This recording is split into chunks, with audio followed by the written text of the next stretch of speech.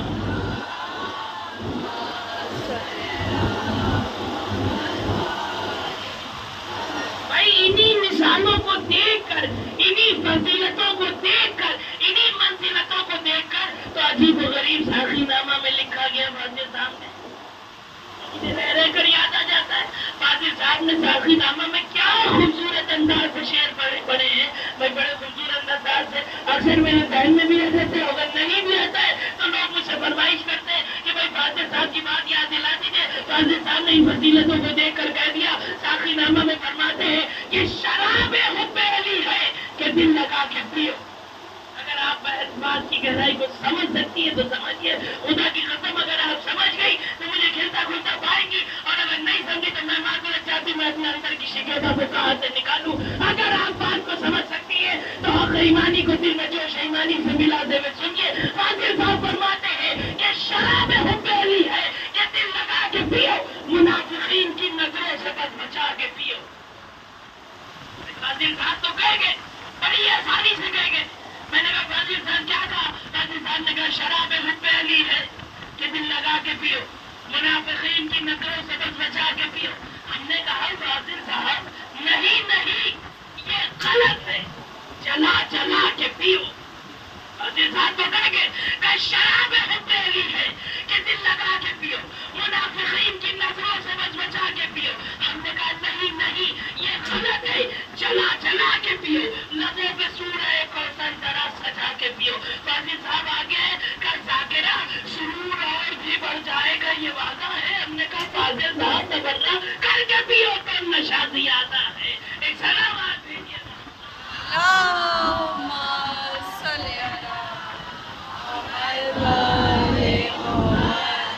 تو یہ اہل بیت، یہ جو آج چشمہ دیدار ہو رہا ہے، یہ چمن اسلام نے احاطہ میں پڑھا ہے، یہ انہی لوگوں کا صدقہ ہے۔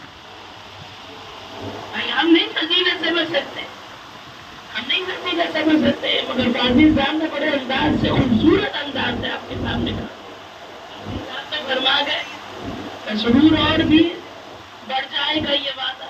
میں نے کہا نہیں قاضی صاحب، ارے تبرہ کر کے بھی تو نشہ بھی آتا ہے۔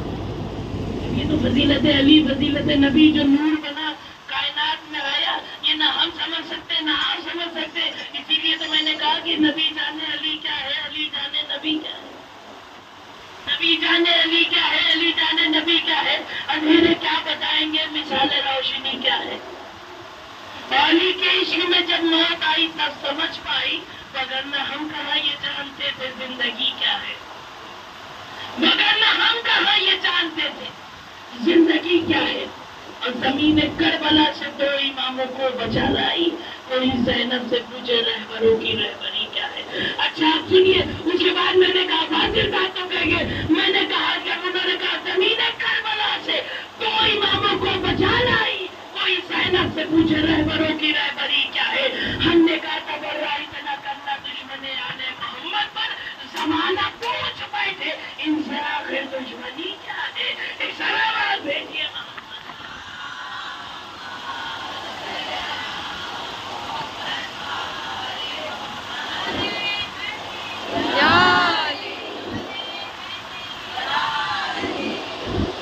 تو صرف زبان سے نہ کہیں ہم علی والے، ہم علی والے، ہم علی والے، کردار بنا لو، علی کہہ دے یہ ہمارا والا۔ بھائی ہمارے کردار سے ہمیں یہ ثابت کرنا چاہیے نا کہ جب ہمارا کردار ایسا ہے تو دوسرے لوگ دیکھ کر کہے، یہ کہنے پر وہ مجبور ہو جائے کہ جب ان کا کردار ایسا ہے تو سردار کیسا ہوگا۔ ہمارا فریضہ ہے، ہمیں اپنے کردار سے یہ ظاہر کرنا چاہیے۔ اللہ نے تو 12 چراغ بنائے، ہم خوش نصیب ہوں میں کہ ہمارے پاس 12 امام ہیں، مگر دنیا والوں نے اس چراغوں کو جلنے نہ دیا۔ آپ خود دیکھیے، اللہ نے 12 چراغ جلائے، جب پہلا چراغ اس نے جلایا دنیا نے اس کی خوبیوں کو دیکھنا شروع کیا، ایسی خوبیاں اس کی اجاگر ہوئی کہ دنیا والوں کو یہ لگا اب تخت و تاج بھی چھن جائے گا، اب حکومت بھی چلی جائے گی۔ علی کی فضیلتوں کو دیکھ کر لوگوں نے جلنا شروع کر دیا۔ جب اس نے پہلا چراغ اللہ نے جلایا دنیا نے بجھا دیا، ضرورت لگائی ہے میرے مولا کو چراغ کو بجھا دیا، اس نے دوسرا چراغ جلا دیا، دنیا نے دوسرے کی خوبیوں کو دیکھا، دوسرا چراغ بجھا دیا، پھر اس نے تیسرا چراغ جلایا، تیسرے کی بھی خوبیوں کو دیکھا، اللہ نے تیسرا چراغ جلایا، دنیا نے تیسرا بجھا دیا، پھر اس نے چوتھا جلایا، دنیا نے چوتھا بجھایا، اس نے 5واں جلایا، دنیا نے 5واں بجھایا، پھر اس نے 6واں جلایا، اس نے 6واں بجھایا، پھر اس نے 7واں جلایا، دنیا نے 7واں بجھا دیا، پھر اس نے 8واں چراغ جلایا، دنیا نے 8واں بجھایا۔ آخری جملے تک متفق رہیے گا میری بیویوں، پھر اس نے 9واں جلایا، دنیا نے 9واں چراغ بجھا دیا، 7واں جلایا، 9 کے بعد 10واں جلایا، دنیا نے 10واں چراغ بجھا دیا، پھر اس نے 11ویں چراغ کو روشن کیا۔ اب جب حسن عسکری 11واں چراغ بن کر روشن ہوا، دنیا نے 11ویں چراغ کو بجھا دیا۔ اب پروردگار نے مسکرا کر کہا تم لوگ اس لائق ہی نہیں ہو کہ میرا 12واں تمہارے درمیان میں آئے۔ اب 12ویں کو اٹھایا، پردہ خیب میں رکھا، آواز دی کہ تم لوگ اس لائق نہیں ہو کہ تمہارے درمیان میرا 12واں رہبر آئے۔ اب یہ لوگ جو زہر دیتے تھے، تلوار چلاتے تھے، اب یہ لوگ وہاں تک جا نہیں سکتے ہیں، زہر دے نہیں سکتے ہیں، تلوار چلا نہیں سکتے ہیں۔ اب زمین پر بیٹھ کر بھونکنا شروع کر دیا، ہے نہیں، نظر نہیں آتے، سمجھ نہیں آتے۔ اب زمین سے انہوں نے یہ کہنا شروع کر دیا۔ تو یاد رکھیے گا شاعر نے خوبصورت انداز سے کہا ہے کہ فانوس بن کے جس کی حفاظت ہوا کرے، ارے وہ شمع کیا بجھے جسے روشن خدا کرے۔ ایک صلوات بھیجیے اللہم صلی علی محمد وآل محمد۔ یہ 12 چراغ ہمارے لیے اللہ نے روشن، دنیا نے بجھا دیا، مگر آج انصاف سے بتائیے کہاں ہے یزید کی شان، کہاں ہے وہ شان و شوکت؟ وہ سب اور اس کا سب کچھ ایک گڈھے میں گم ہو گیا۔ مگر آج پورے جہان میں اگر نظر اٹھا کر دیکھیے، ہر گلی، ہر نگر، ہر شہر، ہر زباں ایک نام ہے جو ہمارے دماغ سے لے کر ہمارے دل تک جاتا ہے اور پھر دل کی گہرائیوں سے زبان سے نکلتا ہے، لبیک یا حسین۔ کہ تم نے میری شہزادی کو ہاتھوں میں رسیاں باندھ کر لائے تھے، مگر میں مولا کے کرم سے 3-4 سال سے لگاتار ایرانی راستے لیا جا رہی، لیکن جب 2018 میں پہلی مرتبہ میں سیریا پہنچی، خدا کی قسم اس وقت فائرنگ چل رہی تھی، میں نے اپنی آنکھوں کے سامنے فائرنگ دیکھی۔ لوگوں نے مجھ سے سوال کیا سیریا جا رہی ہے، بڑی جنگ کا ماحول ہے، مگر میرا پہلی بار جانا تھا تو جوش یہ تھا کہ میرا جواب بس اتنا تھا کہ سینے پر گولی کھا لوں گی مگر سیدہ زینب کے روضے کو دیکھوں، سینے پر گولی کھا لوں گی مگر خیز خانے میں سکینہ کی بے بسی کو دیکھوں۔ بس یہ تمنا لے کر میں ایئرپورٹ پہنچی اور خدا کی قسم میرے ساتھ 11 لوگ گئے تھے سیریا سن 2018 میں۔ جنگ کا ماحول تھا، مجھے راستے سے چھپا کر جنگل کے راستے سے ہم لوگ ہوٹل پہنچے تھے، مگر ایک چیز ایسی تھی جس نے دل کو باغ باغ کر دیا۔ تھوڑا سا میں بھی گھبرائی ایئرپورٹ پر جب دیکھا نہ باشندے ہیں نہ ایئرپورٹ پہ کوئی ایک ہو کا عالم و سناٹا، لیکن میرا دل اس وقت باغ باغ ہوا کہ جب ایئرپورٹ سے باہر قدم رکھا اور سامنے لکھا تھا یا سیدہ زینب دمسکس ایئرپورٹ۔ کل جس علاقے میں میری شہزادیوں کو رسیوں میں باندھ کر لایا گیا، آج اس پورے علاقے کا نام سیدہ زینب کے نام سے موجود۔ میں کہتی ہوں کہاں گئی وہ یزید کی شاہی، کہاں ہے وہ شان و شوکت؟ علی کی بیٹی کل بھی شہزادی تھی، آج بھی شہزادی ہے۔ یزید اور اس کا سب کچھ ایک گڈھے میں گم ہو گیا۔ مگر آپ کو انصاف سے بتاؤں، کیونکہ میرے فضائل میں آپ لوگوں نے سر جھکایا، آنکھوں سے آنسو جاری ہوئے، یہ محبت کا تقاضا ہے۔ اگر ایک جملہ کہہ دوں، یہی زینب تھی جنہوں نے بڑے بڑے مصائب جھیل لیے مگر زبان سے اف بھی نہ کر۔ یہی میری شہزادی زینب تھی جب میں قید خانے کے لیے روانہ ہوئی تو میں نے دیکھا بازار شام جب پڑا تو میں نے اپنا وقت دیکھنا شروع کیا کہ اس راستے سے میری شہزادی گزری۔ تو جب میں نے اس راستے کو دیکھا، خدا کی قسم 15 منٹ لگے مجھے بازار شام میں چلنے۔ مجھے تاریخ کا وہ جملہ یاد آیا، زینب کو 72 گھنٹے لگ گئے۔